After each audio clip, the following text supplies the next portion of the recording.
विद्यमान आमदार जे लंके साहेब आहेत यांची पारनेर विधानसभा मतदारसंघात आम्ही सोशल मीडिया तर्फे पाहतो की बहुत दहशत आहे आणि हे दहशत नगर दक्षिण मध्ये पसरू नये म्हणून निलेश लंके मतदान करणार नाही। आपण नान्नज या ठिकाणी आलो आहोत। इथं आपण हॉटेल व्यावसायिक यांच्याशी बातचीत करणार आहोत। नमस्कार काका। नमस्कार। सध्या आता लोकसभेचं वारं सुरू आहे, यामध्ये विद्यमान खासदार सुजय विखे यांना तिकीट भेटलंय आणि महाविकास आघाडीकडून अजून तिकीट जाहीर झालं नाही, तरी पण निलेश लंके हे चर्चेत आहे। या संदर्भात काय सांगा? 2007 मागच्या लोकसभा टायमिंगला सुजय दादाला नान्नज गावाने 1077 मताची आघाडी दिली होती, परंतु सुजय दादा विखे पाटलांनी एक वेळेस तरी नान्नजला भेट द्यायला पाहिजे होती। कोरोना सारखी महामारी आलेली असतानाही सुजय दादांनी नान्नज सारख्या गावाला, मोठ्या गावाला वाऱ्यावर सोडले, परंतु केंद्रात नरेंद्र मोदी सरकार पाहिजे म्हणून पर्याय नसल्यामुळे सुजय दादाला मतदान करावंच लागले। पाहिलं तर जसं तुम्ही म्हटलात की केंद्रात नरेंद्र मोदी या चेहऱ्याकडे पाहून तुम्ही मतदान करणार। हो, मग या ठिकाणी उमेदवार कोणी असतं तर तुम्ही मतदान भाजपला केलं असतं? हो, कारण केंद्रात नरेंद्र मोदी यांचं सरकार पाहिजे म्हणून इथं दगड जरी उमेदवार दिला तरी आम्ही त्यांनाच मतदान करणार। आता आपण दुसरं नाव चर्चेत निलेश लंकेंचं आहे, ते आता सध्या पारनेरचे विद्यमान आमदार आहेत, तर एक तालुक्याची जबाबदारी सांभाळणं आणि 7 तालुक्याची जबाबदारी ही पेलेल का त्यांना? नाही, कारण विद्यमान आमदार जे लंके साहेब आहेत यांची पारनेर विधानसभा मतदारसंघात आम्ही सोशल मीडिया तर्फे पाहतो की बहुत दहशत आहे आणि हे दहशत नगर दक्षिण मध्ये पसरू नये म्हणून निलेश लंके मतदान करणार नाही। पण आता मोदी सरकारने ज्या व्यावसायिकांसाठी योजना आणल्यात, त्यानंतर महिलांसाठी योजना आणल्यात, याचा लाभ कशाप्रमाणे भेटतो आपल्याला? आता विश्वकर्मा योजनेमध्ये मी फॉर्म भरून दिलेला आहे आणि भविष्यात मला ती विश्वकर्मा योजनेचा लाभ मिळेल अशी मला 99% गॅरंटी। जसं सुजाण नागरिक असेल किंवा शेतकरी योजना असेल, याचे पण तुमच्या भागात जे प्रश्न आहेत तसे शेतकऱ्यांना लाभ भेटतात का? आता जे PM किसान योजनेचा लाभ चालू आहे तो बहुसंख्य लोकांना मिळतो, काहींना मिळत नाही, तरी त्याच्यावर खासदार साहेबांनी थोडं लक्ष देऊन तो सगळ्यांना मिळण्याची तरतूद करावी।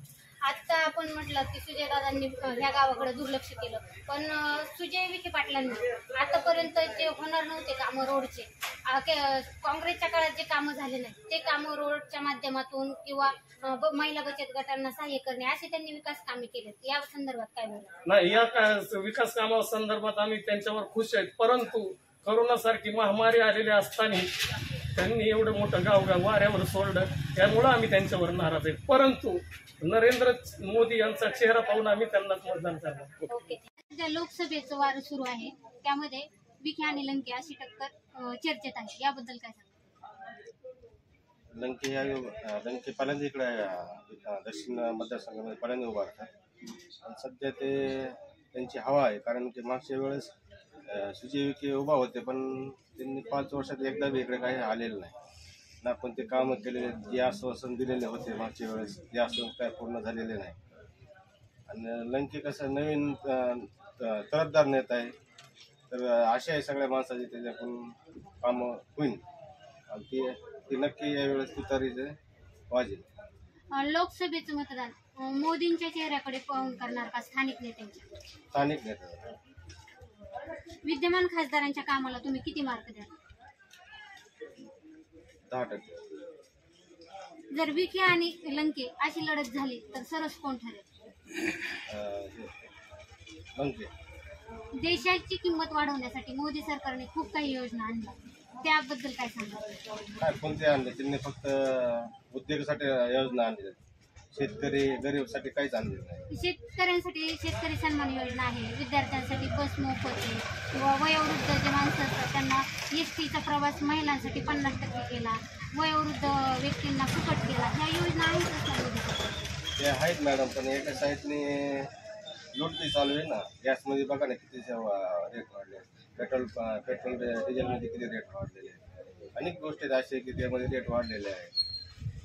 ही रेट म्हणजे एका साईडने तुम्ही वाढताना एका साईडने कमी करता। या ठिकाणी पाहिलं गेलं तर सामान्य जनतांचे प्रश्न जाणून घेता आपल्याला असं जाणवतं की मोदी सरकारवर लोक खुश आहेत पण स्थानिक नेत्यांवर नाराज आहेत। या संदर्भात आम्ही आढावा घेण्याचा प्रयत्न केला। नमस्कार दादा। नमस्कार। आता आता लोकसभेची निवडणूक लागलेली आहे, त्यामध्ये विद्यमान खासदार सुजय विखे यांना उमेदवारी जाहीर झाली, परंतु महाविकास आघाडीकडून अजून उमेदवार जाहीर नाही. या संदर्भात काय सांगा? आता तर तसं बघायला गेलं तर केंद्र सरकारने ज्या स्कीम दिलेल्या आहेत, शेतकरी सन्मान योजना, घरकुल योजना, शौचालय आणि राष्ट्रीय राजमार्ग, गावखेड्यातील मार्ग, रस्ते, त्यामुळे केंद्र सरकारवर म्हणजे माझ्यासारखा एक सामान्य माणूस तर त्यांच्यावर खुश आहे, जेणेकरून येणाऱ्या काळामध्ये निश्चितच आम्ही भाजपसोबत राहणार आहोत. विद्यमान खासदार विखेंचं काम कसं आहे 5 वर्षात? खासदार विखेंच्या मध्यंतर काळामध्ये तर अजिबातच जवळजवळ त्यांचं दुर्लक्ष झालं होतं. बिमारीच्या काळामध्ये बी त्यांचं दुर्लक्ष झालं होतं. आणि परंतु देशामध्ये नरेंद्र मोदी साहेबांच्या नेतृत्वामध्ये त्या केंद्रामध्ये चांगलं काम करत आहेत. त्यांच्या माध्यमातून सगळे गोरगरीब जनतेपर्यंत त्यांच्या सुविधा पोहोचत आहेत आणि त्यामुळे सुजय विखेंच्या माध्यमातून कामं होत आहेत. पण त्यांनी अलीकडे आता सुरुवात केलेली कामं, त्यांनी तर सुरुवातीपासून काम जरी केले असेल फरक पडला असता, परंतु चालतंय. पण चांगले काम करतायत ते. आता बी त्यांनी नांदेडमध्ये 2-3 सभा मंडप वगैरे रस्त्याचे वगैरे बरेचसे कामं दिलेली आहेत. त्याच्यामुळं त्यांचं नाराज व्हायचं काय कारण नाही, चांगल्या पद्धतीने काम करतात. दुसरं नाव चर्चेत आहे आमदार निलेश लंके. तर हे जर निवडणुकीत रिंगणात उतरले तर कशी लढत होईल? निलेश लंके यांच्या बाबतीत सांगायचं आपल्या इकडे त्यांचं काहीच नाही. आतापर्यंत त्यांनी कधीही त्यांचा ह्या तालुक्याशी किंवा या गावाशी कधीही कसल्या प्रकारचा संबंध नाही किंवा त्यांचा कार्यकर्ता बी नाही आलेला, कुठल्याही प्रकारची त्यांची चर्चा नाही. किंवा त्यांच्या बाबतीत जर ते भाजप विरोधात किंवा सुजयदादा विखेंच्या विरोधात जर लढत असतील तर आम्ही त्यांना पार होणार नाही, कारण त्यांचं काहीच योगदान नाही, समाजासाठी काही योगदान नाही. तिकडे असेल त्यांच्या एरियामध्ये कुठे, पण इथं काही नाही. त्याच्यामुळं आम्ही काय त्यांच्याकडे आकर्षण होण्याचं काही कारण नाही. पण शेतामध्ये काही माझ्या महिला भगिनी आहेत, यांच्याशी बातचीत करण्यासाठी आलेलो आहोत. नमस्कार ताई, आमच्या चॅनलमध्ये तुमचं स्वागत. आज आपण पाहतो की लोकसभेची निवडणूक लागलेली खासदारकीची. तर भाजपकडून विद्यमान खासदार सुजय विखे यांना तिकीट मिळाले आणि विरोधी पक्षात निलेश लंके यांचं नाव चर्चेत आहे. तर याबद्दल तुम्हाला काही माहिती आहे का? याबद्दल नाही काही. जर आता मतदानाचा अधिकार आहे, तुम्ही करता का मतदान? तर भाजप सरकारने बऱ्याचशा योजना महिलांसाठी आणल्या, जसं एसटीचा प्रवास 50% असो, मुलींना शिष्यवृत्ती असो. तर ह्या योजना तुम्हाला माहिती आहेत का? हा, माहिती आहे. तुम्ही लाभ घेता का या योजनेचा? हा. मोदी सरकारच्या कामावर खुश आहात का? हो, खुश आहे त्यांच्या कामावर. स्थानिक नेत्यांबद्दल काय सांगाल?